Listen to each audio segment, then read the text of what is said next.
I have always known that my husband has a beloved woman in his heart, so after learning that I have cancer only 3 months to live, I took the initiative to make a deal with my husband. As long as he is seriously dating me for 3 months, then I agreed to divorce him. After finally getting through to my husband, I tried to suppress the uncontrollable pain in my heart and said, "Jenkins, let's make a deal." He froze. "What tricks are you playing now?" It had started snowing, and my 23rd birthday was just 2 months away. It was also Valentine's Day. I didn't know if I would even make it to that day. I touched my flat stomach and, with a sad smile, said, "You know I've always liked you, so, here's my proposition. Give me 3 months. 3 months where you act like my husband, love me, and take care of me. After that, I'll grant you a divorce and give you all the Warren family's assets." His voice was cold. "In your dreams." I blinked back tears, fighting to keep my voice steady. "Please, Jenkins, pretend to love me for 3 months, and then you can divorce me. You'll have the Warren fortune. Afterward, you can marry Millie, and it'll be like nothing ever happened." He was quiet for a long moment, before he asked indifferently, "All I have to do is pretend for 3 months." The deal was simple. It was more about him than me.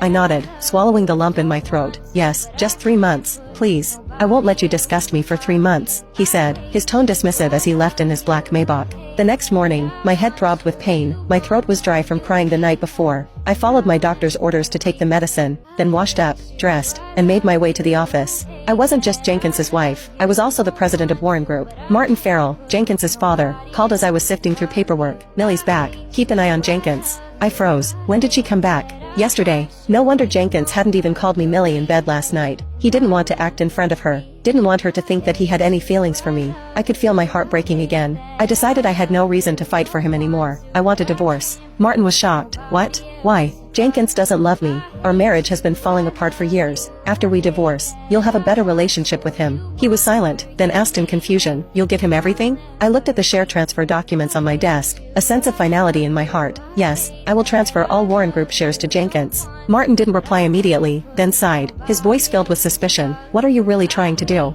I wiped my eyes, forcing back the tears. The Warren family has always wanted to connect with the Farrells through marriage, but me, I only wanted him. After a long silence, Martin finally let out a resigned breath. I hung up and signed the documents. The Warren Group would go to Jenkins, and everything I had left would go to him after I was gone. I visited Edgar Simons, my late father's lawyer, and signed my will, making it clear that everything I had would go to Jenkins after my death. The only request I had was simple. "Please, play Where the Wind Stays at my grave." That piece, the one Jenkins had once played for me, the last one my mother had played before she passed away. When I left Edgar's office, I called Jenkins. He answered sharply, "What now?" I forced a smile, hiding the tears in my voice. "Are you coming home for dinner tonight?" "No. Millie's back," I said, my voice trembling. He snapped, "What are you going to do to her?" "Don't even think about it, Leah. If anything happens to her, I'll kill you." I felt a coldness in his words, and for a moment, I felt the weight of his hatred. It was clear that he hated me now. I laughed bitterly. "So, are you coming home tonight?" He hung up in anger, and I felt a wave of emptiness wash over me. Later, I ran into Millie, Jenkins's true love. She was as beautiful as ever, standing there with her makeup perfectly applied and her confident air. She provoked me,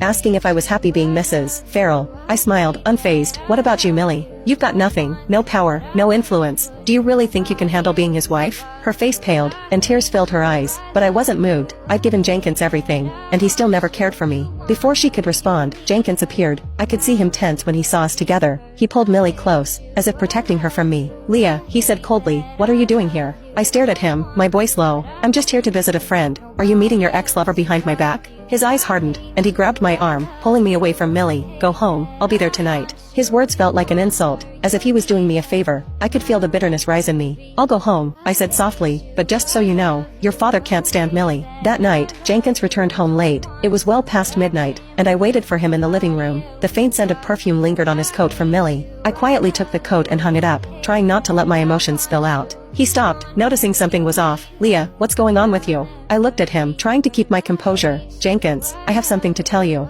You can now check part 2 by pressing share then more.